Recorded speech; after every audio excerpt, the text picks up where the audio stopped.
give you a little background on myself to kind of show you how my life led up to this point. Like Gina said, I was raised a Christian Scientist with a Jewish father. I always felt it gave me a lot of open-mindedness. My ex-wife just called it confused. But I reached a stage when I was 12 years old where I got tired of going to Sunday school every Sunday. I had to go to school 5 days a week. I didn't want to go to school for an hour and then wait for my mom to be out of church every Sunday. Now, in Christian Science Sunday school, I learned about Adam and Eve, which I got. But I never understood who thus and thou and thee and hath were. I did get the 10 Commandments, and the one about thou shalt not murder kind of confused me, because not too long after that, I learned about how God drowned everybody in the flood except for Noah and his family. So that really confused me. After that, I thought God was a little bit mean, so I kind of X'd God out a little bit. I thought he was mean. I didn't like him very much anymore. So I approached my mother in the kitchen, and I was pretty tall for 12, and I said, "Mom," was I saying mom at that point? It was too macho to say mommy anymore. So I said, "Mom, I'm not going to Sunday school anymore. That's it." And she looked at me. She saw I was pretty determined. I was kind of feisty. She was determined too, but wise enough to say, "Michael, you know, you're old enough now where I'm not going to force you anymore." And I'll never forget the words she said at that time. I was thrilled. Didn't have to go to Sunday school. She said, "When you have nothing else to turn to when you're older, you'll probably come back to it." And it's very interesting because after that point, my life led to a point. I studied astronomy, and I read everything I could get my hands on astronomy.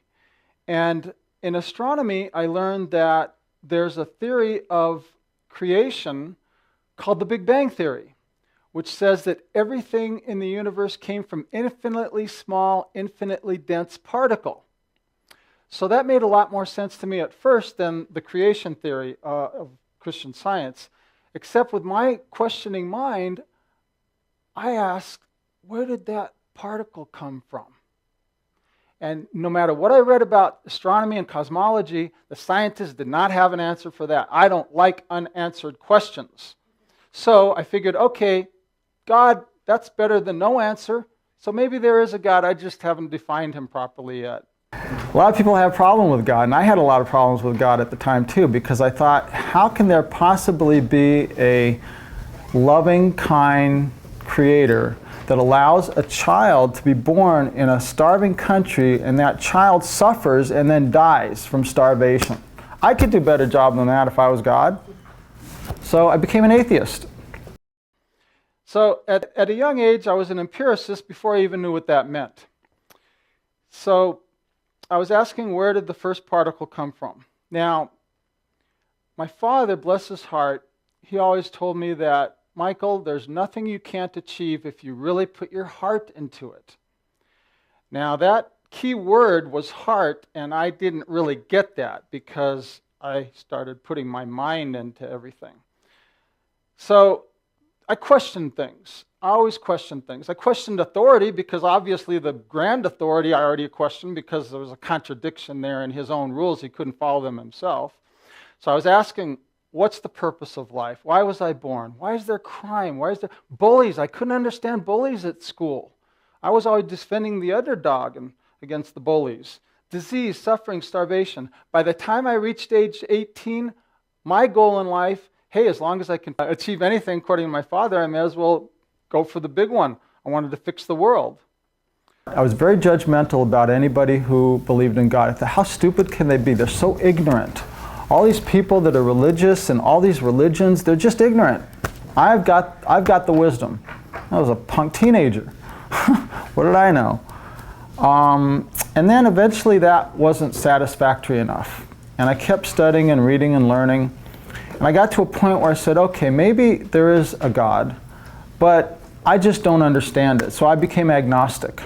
During the last 40 years, I've studied quantum physics, philosophy, psychology. I got a certified hypnotherapist. I became a doctor in metaphysics. I studied all the things you can see on that list there. And after 27 years of those studies, I got to a point where I realized that I had developed my intellect to the point where I found fault with everything. Every one of those systems, there was something in them that I could find a contradiction that didn't make sense to my analytical mind, and I'd throw out the whole system and move on to the next one. Now, it was fun. I was learning a lot, and I'm not sad that I did that because it finally brought me to a conclusion you're going to see. And then eventually, after reading and contemplating enough, I discovered the concept of karma and reincarnation. And then it started to make sense to me. But then I started to realize, well, you know, karma can be a fear factor too. That can be a way to manipulate people. Oh, you better be good or it's going to come. What goes around comes around is true. But you got to be careful how you use it. And I learned that from studying every religion out there, they all have a mystical core.